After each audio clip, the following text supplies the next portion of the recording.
নমস্কার বন্ধুরা। এখন দেখুন মেয়েদের বিয়ে হচ্ছে, মেয়েরা শ্বশুরবাড়ি যাচ্ছে, তারপর দেখুন 5 মাস পরেই ডিভোর্স হয়ে যাচ্ছে। আমি অনেকগুলো মেয়েকে দেখছি এই 2025 সালে মেয়েগুলো ডিভোর্স হয়ে যাচ্ছে এত তাড়াতাড়ি, তারপর বাপের বাড়িতে ফিরে আসছে।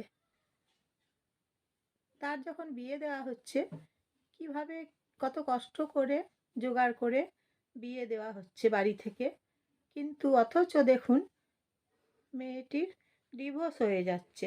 কিছু কিছু মেয়েকে দেখছি একটি বাচ্চাও হয়েছে, কারো দুটি বাচ্চাও হয়েছে, নিয়ে তারপরে বাপের বাড়িতে ফিরে আসছে। এরপর একটা কথা ভাবুন, যে মেয়েটি বাপের ঘরে ফিরে আসছে তাকে মায়ের কাছে ফিরে আসতে হচ্ছে।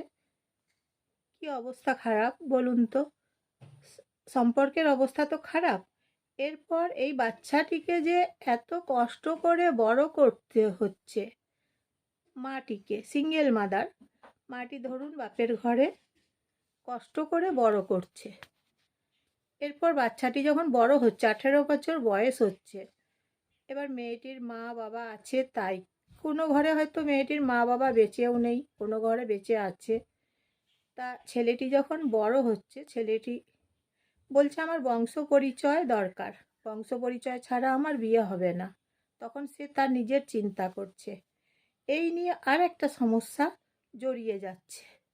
জড়িয়ে পড়ছে।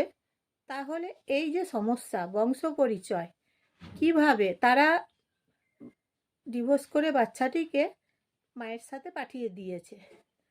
মা থাকে বাপের ঘরে, ডিভোর্স করে, আর বাচ্চাটি মায়ের হাতে বড় হয়েছে, মাটি একা কষ্ট করে বড় করেছে, কিন্তু ওর বংশের কেউ বড় করেনি।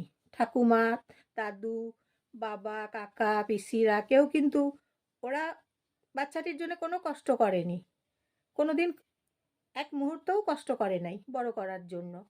অথচ সেই বাচ্চাটি যখন 18 বছর বয়স হয়ে যাচ্ছে, তখন মাটিকে দোষারোপ করছে যে আমার বংশ পরিচয় দরকার, বংশ পরিচয় ছাড়া আমার বিয়ে হবে না। এইভাবে মাটিকে তখন কথা শোনাতে থাকে এইভাবে। এবার মাটি তাহলে যায় কোথায় বলুন তো? কারণ সে তো তার সন্তানটার জন্যই কষ্ট করেছে, নিজের জীবনটা বিসর্জন করেছে, ত্যাগ করেছে।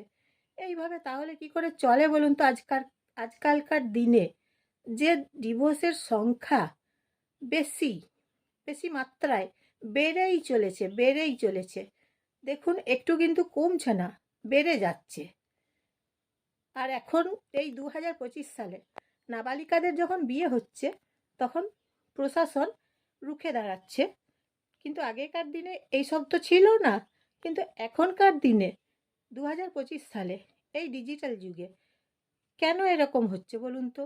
এত ডিভোর্স, এত ডিভোর্স, এত ডিভোর্স, কিন্তু তারা, যাদের বাড়িতে যাচ্ছে বিয়ে করে মেয়েটি, তারা তো কোনো কষ্ট করছে না। কষ্ট করছে যখন মেয়েটি ব্যাক করে ফিরে আসছে বাপের বাড়িতে, তখন থেকে তার কষ্ট শুরু হয়ে যাচ্ছে বাচ্চার জন্য। তার নিজের জীবনটা নষ্ট হয়ে যাচ্ছে বাচ্চার জন্য। বাচ্চাটিকে বড় করছে বলে তার নিজের জীবনটা বিসর্জন হয়ে গেল, ত্যাগ হয়ে গেল।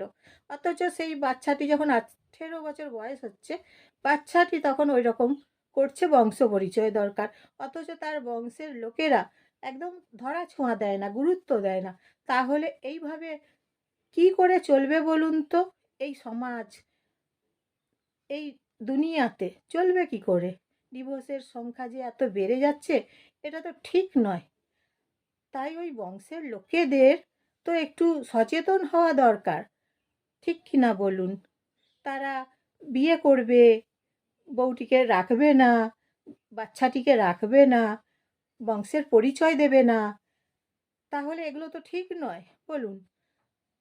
তাই আপনারা কি ভাবছেন, কি বলছেন, বলবেন, জানাবেন।